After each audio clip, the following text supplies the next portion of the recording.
She is very, very interesting, a co-CEO, a leadership and specialist coach, and working on psychological safety. And today she'll be talking about 4 stages of psychological safety. It finds me, I'm really very, very interested because I myself a psychology student. And despite that, I've never heard what are the 4 stages of psychological safety. So I'm very, very excited. I would like to give her a round of applause. That is Linda Manaena from Australia. Let's welcome Linda. Hello, thank you so much, Ruchi. I have a business called Leader Lab, and I'm the co-CEO. I have a business partner, Nicole Stafford, who is actually online with us right now. It's again, I was going to say this evening, but it's this afternoon, I think, for you. So she's online with me right now as well. And so she's also the co-CEO. So we work together as equal partners in the business. Great, great. Thank you so much. Here's Nicole. She's saying hello to everybody in the chat box. Hi, Nicole. Thank you so much for joining us. So moving on to the subject of psych safety, it's something that I'm really passionate about. I love sharing and exploring it with others. And I think, because we want to make work a place that we really look forward to going to, a place that we can feel happy, feel productive, and feel truly valued. And sadly, that doesn't happen in every workplace. And I've certainly seen and experienced workplaces that are not psychologically safe, and it really can take quite a terrible toll on people's health. There are 3 universal fears, and they're the fear of not being loved, the fear of not belonging, and the fear of not being good enough. And I wanted to share those 3 fears with you because, again, when we're looking at psychological safety, we want to not have those fears present. And when we as leaders provide an environment that is psychologically safe, then those fears just tend to fade away. And the result is a work environment that helps employees thrive and be their best selves, where they feel confident, they can grow, they can contribute and help their organisation succeed. And that really is a win-win all round. So we all know, we've all talked about on this Zoom call already, we've been experiencing challenging times, and it really has impacted people in so many different ways, and sometimes in ways that result in what we call unresourceful or even unproductive behaviour. And fair to say that employees really look to their leaders for certainty, but in reality, leaders are dealing with an environment that's actually quite foreign. They're dealing with issues and they're making decisions as they arise, and many decisions that impact people. And, some of these things, we've just never faced them before. And in the current environment, like particularly workplaces that have a high level of psychological safety, they're going to have more confident people and do better than those with low or no psychological safety. And for that reason, psych safety is becoming even more important. So I'm just going to share my screen with you. So look, psych safety is not a new concept. It's been around for quite some time, and I just wanted to flash up a little bit of the history on the screen so you can see, it started back with Maslow back in the 1940s, and it's been progressed over a period of time. And over the last 20 years or so, there's been quite a bit of deep research by people like Professor Amy Edmondson, who did a lot of work. And if you haven't seen any of her TED Talks, jump onto TED and have a look, because they really are fabulous to watch. But she links psych safety to team learning, and also in more recent times, Dr. Tim Clark, who has done a lot of work around the 4 stages of psychological safety. So I'll be touching on that tonight or today. So psych safety defined, what does psych safety actually mean?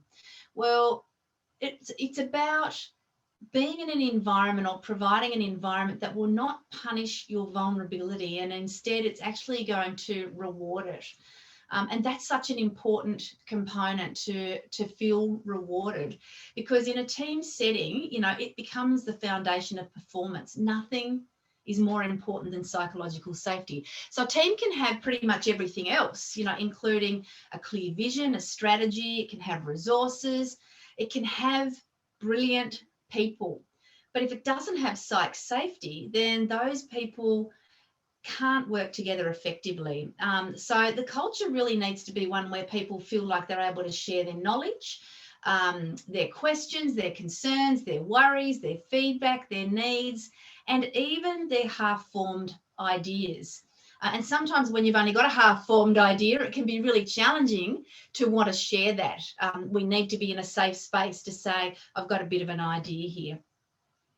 And what we find is that in today's workplaces, people really are holding back, and far too often, people are reluctant to speak up in case it makes them look bad. And, I think to further complicate things, as companies continue to become more global and complex, more and more of the work that they're doing is going to be team-based. So we need to be able to work in a team and share our ideas, to become vulnerable, to ask questions, to make mistakes and the like.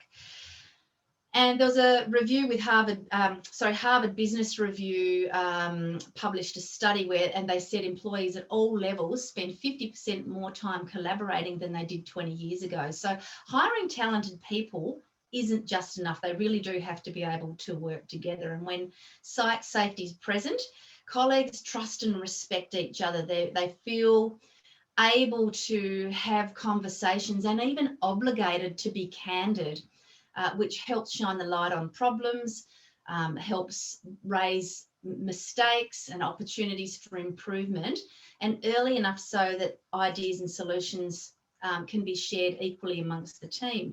And it was really cool, I thought, that Pascal was talking about being able to give feedback, because again, we need to be able to give feedback as well as receive feedback. And if we're not in a psychologically safe environment, that's going to be even harder to do. So there are a couple of forces that really are driving psych safety. And the first force is a moral force. And this is kind of driving the demand for inclusion in organisations. And there's been a lot of work done around diversity and inclusion.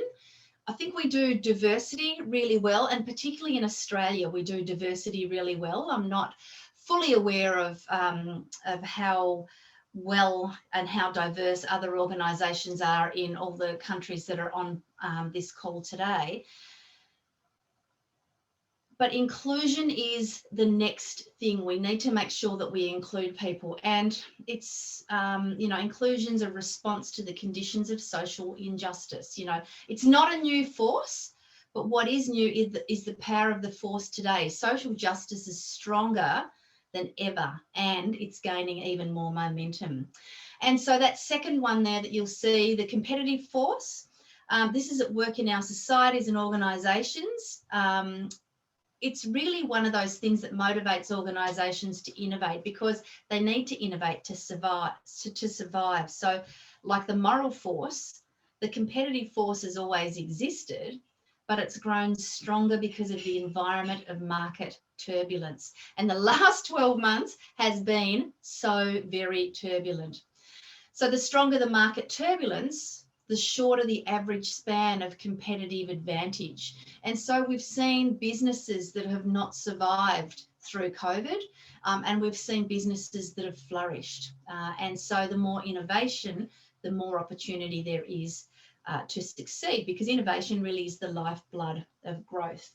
And when organisations don't innovate, or they stop innovating, then they die.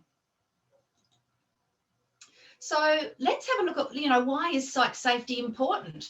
Well, it encourages creativity, it encourages innovation, there's improved decision making, we've got better solutions, we've got increased productivity, and that results in a higher quality of service, because people feel comfortable, they feel able to have conversations, they want to be there, they show up to work to do well and to help the organisation succeed. So it really is a win-win all round. I wanted to show you this. This is really key to the whole presentation. And this is the 4 stages of psychological safety. What I want to do is just bring your attention, and I think I can get a little highlighter here. Oh, look at that. Can you see that okay, Rishi? That looks amazing, I believe. Excellent. So if you look at this, the 2 axes, we've got the one here, the vertical, which is about respect. And we've got the one along the bottom, which is permission. And excuse me for looking sideways because I've got 2 screens going here. So we've got to have a level of respect and a level of permission in our workplace to even start having psychological safety. And so down here, you see this little guy who's very unhappy, feeling quite included. So if we've got a high level of respect and no permission, that's like saying, I respect what you do and I respect the skills and knowledge that you bring to the organisation, but I'm not going to let you do anything. I'm going to micromanage and I'm going to, watch everything that you do, and you have to ask me for approval for everything before you take action. And that's not an ideal situation. So that's going to have people not feeling psychologically safe. Then we can have, along the bottom, a high level of permission, but no respect. So I'm going to let you, you're a good salesperson. I'm going to let you go and make the company lots of money, but actually I'm not going to give you much respect. And again, that's not providing a level of psychological safety. So you've got to have these 2 things in place for psych safety to be present. So the first step here is inclusion safety, and that is a sense of belonging. It's feeling included, it's being invited in, it's being asked questions. Because if we were to have, exclusion, then there'd be fear present. And then suddenly there'd be no psychological safety. The second stage here is learner safety, and there's so much to tell you about all of this stuff and nowhere near enough time. But the second stage here is learner safety, and that is that I feel free to learn and grow. I can ask questions, I can give and receive feedback, I can experiment, I can even make mistakes and learn from them. And it's important to remember that when it comes to learning, it's both intellectual and emotional. And we can create this by the way we encourage people to learn and grow, particularly where making mistakes is part of progress. How we respond as leaders to our teams really does matter. They need to know that it's safe to learn. The third step here is contributor safety. So again, this satisfies our basic human need to make a difference. We all have a core need to contribute and to grow, where we feel safe to use our skills and our abilities to offer a meaningful contribution. And so where we bring skills into the organisation, where we bring experience, where we've learned things through our time in an organisation, we want to be able to contribute that back. And if we don't feel valued, then we're not going to contribute. So when we have contributor safety, again, that's where we can give feedback and we can get some amazing results. And this is really how we develop high-performing individuals in our team. We really create the space for people to contribute. That fourth stage is challenger safety. And when we hit challenger safety, well, firstly, let me say that only about 10% of organisations actually reach this stage. Challenger safety needs a very high level of respect and a high level of permission. This is where we feel safe to speak up and challenge the status quo, where we think there's a need or an opportunity to improve. And if you think about in organisations where we want to challenge the status quo, it's a high personal risk. I might be saying to my boss, well, the way you're doing things, I want to challenge that. I want to challenge what somebody else is doing. If I'm challenging my team members, if I'm challenging my boss, it's an incredible level of, personal risk. And it's what Dr. Tim Clark calls creative abrasion. You know, where we feedback, we engage in constructive dissent, you know, we have healthy agitation.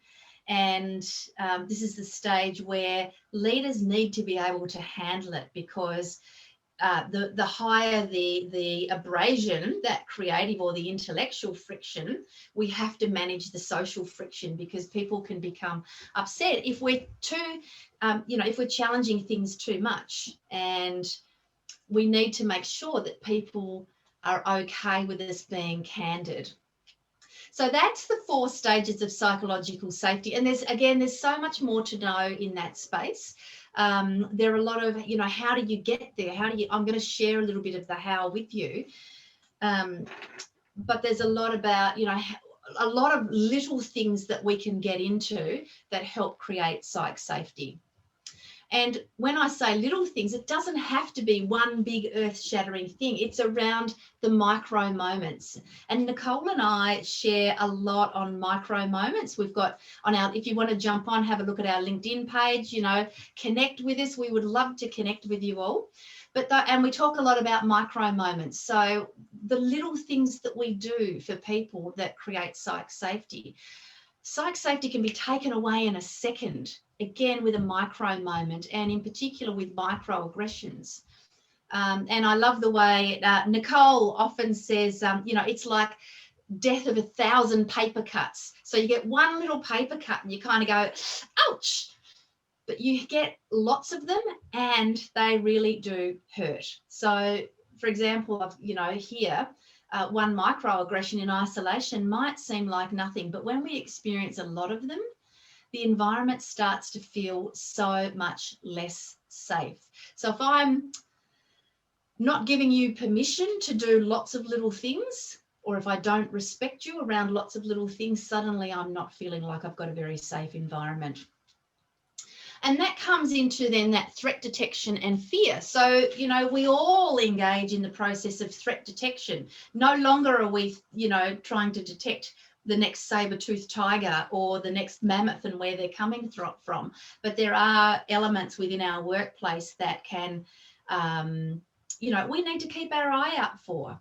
And we come to a conclusion about whether the environment's safe or it's not safe. And we generally look for 2 things. The first thing we look for are acts of vulnerability. And the second thing that we look for are the response patterns to those acts of vulnerability. So if we're challenging the status quo, for example, and we are rewarded for that, that becomes a psychologically safe environment.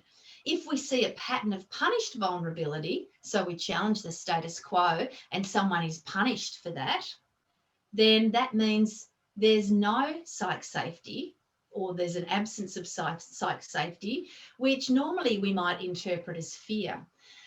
And I don't know about you, but certainly we learn in our early years at school that other people's opinions of us matter. We learn about managing personal risk and rejection. And by the time we get to adulthood, we're pretty good at doing that. You know, we're pretty good at knowing what we need to do to look good. So when we're in the workplace, if we don't want to look ignorant, then don't ask a question. If we don't want to look incompetent, then don't admit to a mistake or a weakness. If we don't want to look disruptive, then don't make a suggestion. And if we don't want to look like we're being a pain, then don't challenge the status quo. And when we do those things, or if we feel like our fear levels are triggered, and you can see here along this continuum, at one end we've got psychological safety and the other end is here. And at some point in time, some of those little microaggressions, those micro moments, can trigger our threat detection. And depending on who we are and what our experiences are, it depends on where this threat detection sits. Some people can't cope with much and others have got a higher tolerance. But what happens is when someone triggers us, what do? We retreat, we recoil, we play safe, we shut down, we avoid, we minimize our personal risk and we play small. The other thing we do is that we go into the mode of self-preservation because instinctively that's what we do, we have to. And Amy Edmondson calls this making micro risk assessments in the moment. And if we detect a threat or a personal risk, it might lead to failure to speak up. And ultimately what we want is for people to be able to speak up, because when they do, they feel included and the company has a greater chance of innovating. So what are some of the signs that psych safety is low? Well, if in your organisation you have people in your team that don't ask many questions, maybe they don't feel comfortable owning their mistakes, perhaps you see people blaming each other when mistakes are made. Maybe you do that yourself. Whether people ask, or maybe people don't ask for help when they need it. They're too frightened to ask for help. They don't want to look like they're not doing a very good job and they might feel threatened. Some other signs here, feedback's not requested or given. Very few disagreements, very few differing points of view. So you have group think. If teams avoid difficult conversations, or leaders, if you avoid a difficult conversation, and as Pascal was saying, it can be hard to give what we sometimes call constructive criticism. Pascal didn't like the word criticism. I don't either. I prefer the term feedback. Or, if you find leaders dominate in meetings, again, they're all signs that psychological safety is potentially low. So what can you as a leader do about it? Well, I've got 3 very simple things. And again, as I say, there are so many micro things we can do. So we can be aware of how you show up as a leader. How much respect and permission do you provide to your employees? Have a think about that. And how do you want to show up? Become a coach to your team members. And again, this is another thing that the previous speaker was talking about, was actually coaching. So ask more than you tell, because it's empowering to people, and we want to empower, because when we empower, that brings so much more psychological safety. And then the final thing there, the 3rd point, is encourage others to be curious and to speak up. And importantly, when they do, acknowledge them positively. Make them understand, or help them understand, that you have heard and understand what they've said.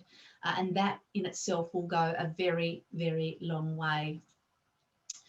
So just in closing, we've got a psychological safety ebook, Psychological Safety at Work. And if you'd like to send us an email to amplifyme@leaderlab.com.au, we'd be more than happy to send you that ebook as our gift to you. And absolutely would love to do that. There's some really cool information in the ebook. It covers off on the stuff that we've talked about tonight.